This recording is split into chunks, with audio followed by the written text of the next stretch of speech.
Hey everybody, welcome to my channel. I hope you had a great year. December is the time to reflect on the past year and to set intentions for the next year. So we are becoming that girl for the next year. And if you are present online, which I'm guessing you are, who is that girl? Like we've seen it everywhere, TikTok, Instagram, that girl, who is she?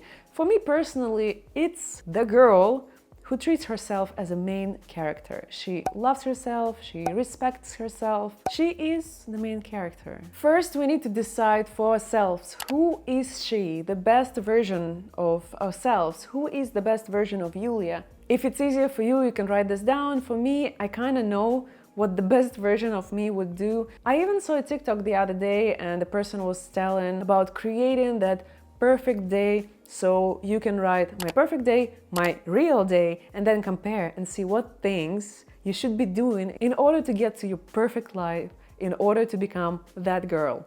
I'm really proud of the routines I've built over the year, even though the year has been really, hectic, roller coaster kind of thing. But still, I managed to build a workout routine, even though I've hated sports for my entire life. I finally figured out my nutrition. However, I'm not perfect. There are a few routines that have been lacking and I want to focus on them more next year. I think my main focus for the next year is to be outside more often. Ever since I moved to Portugal from Canada, I've been kind of stuck in my apartment. I would go work out, I would go see friends, and then come back home, and that's it. I wouldn't do anything outside of my, working out, meeting with friends routine. So I wanna, get out and do things. Maybe try working from a coffee shop. Maybe do something fun. I don't know. It's just, I feel like when I was in Montreal, I would be constantly doing things. And here in Lisbon, I'm just like, I don't want to do anything. For me, it's really important to have beautiful surrounding. I'm a visual person.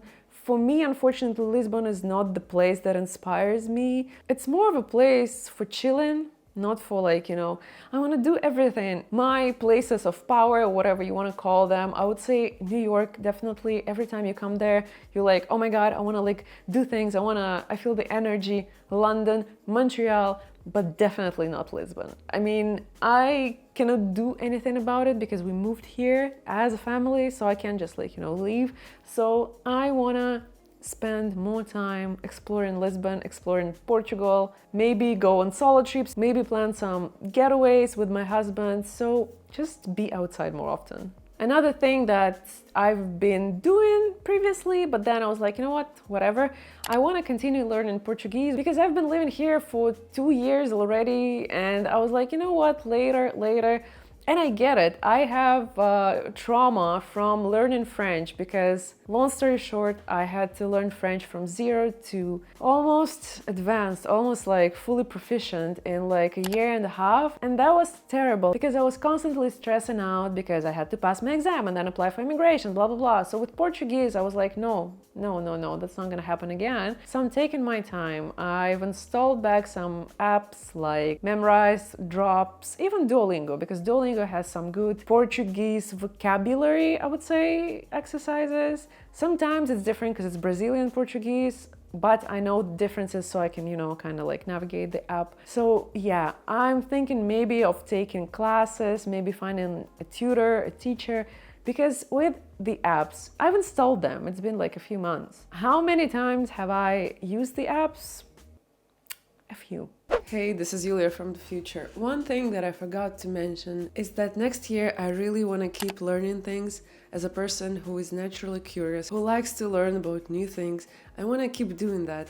I want to start playing the piano because I've been singing for the past few years and I really enjoy the process, so I think it is time we take it to the next level. So I'm considering buying a piano, but I'm still want to be okay, we're doing it. I've always wanted to do that, but growing up with ADHD, it was definitely a struggle because I tried going to a musical school, but the moment I got bored, I'm like, no, I'm not doing it, done.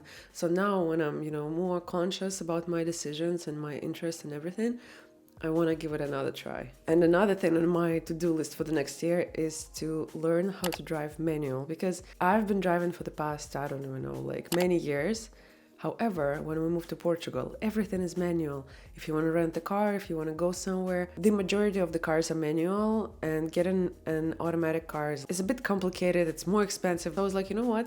I might just take classes and learn how to drive manual, so I'm not dependent on my husband. I can just take the car and go. For example, I've always wanted to try surfing, another thing. So by learning how to drive manual, I can take the car, go surfing, go explore, and just spend some time alone. And another main thing for the next year, I want to embrace the cringe. I'm so tired of always be ashamed and whatever, because if it's cringe, that means it is growth also. At the end of the day, nobody cares about what you're doing. If you're filming a TikTok or if you're doing a silly dance, nobody cares about you because everybody is focused on themselves. They're thinking about their lives, their problems, their stuff. And if they're thinking about you, I have so many questions. Here's the thing, we all start somewhere. It might be cringy in the beginning, but it's gonna work out in the end. I know people who are like, oh, she pretends to be an influencer, content creator, and here I am, hitting my 100K literally next week. So hello to all the haters and people who cringed, because cringe is growth, my friends. Another thing that I want to focus more in the upcoming year is reading. This year, I've set a goal of reading 12 books per year, and I think I've read 4. That's it. The thing is, I started reading like June, July, when we started going to the beach, and I realized I can't read from my iPad anymore. So I got a bunch of paper books. I've noticed that I enjoy the process more, but also I stopped reading those self-help, self-development, get your shit together books because I'm so tired of them. I started reading fiction and I love it. If you have any book recommendations, drop them in the comments. I'll make sure to put them in my to-read list for the next year. And I feel like I want to set a theme for the next year, and I want it to be do whatever makes you happy, because we only have one life, and if it doesn't make you happy, why are you doing this? However, we all need to be less critical to ourselves, because I know how it is, especially when you posting stuff online, and every time I see my video I'm like, first of all, cringe, even though I'm like at 100K, whatever. Second of all, every time I rewatch my videos I'm like, this could have been improved, this could have been better, this and that. I need to be more gentle to myself, I should say, because if my friend posts a video like that, I'll be like, great work, amazing, oh wow, you did such a good job. But for myself, I'm always like, better, we need to improve this. So instead of being too hard on myself and being like, you could have improved that, I want to be more positive, more like self-loving, and be like, Yulia, you did a great job. Next time, maybe you can try and do something else. And we should all honestly stop depreciating ourselves, because every time I'm thinking of things that I've accomplished or done, I'm like, oh, that's nothing. It is something. Excuse me, yes, it is something. I don't know why I keep doing this to me, but I hope next year I'll be more gentle and self-loving and just kind to myself. I think this is it. I'm wishing you all happy holidays. Let me know in the comments what are your big plans for the next year. Maybe we can all find some inspiration in the comments, or maybe find something we want to try next year. And of course, I'll see you next week. Bye!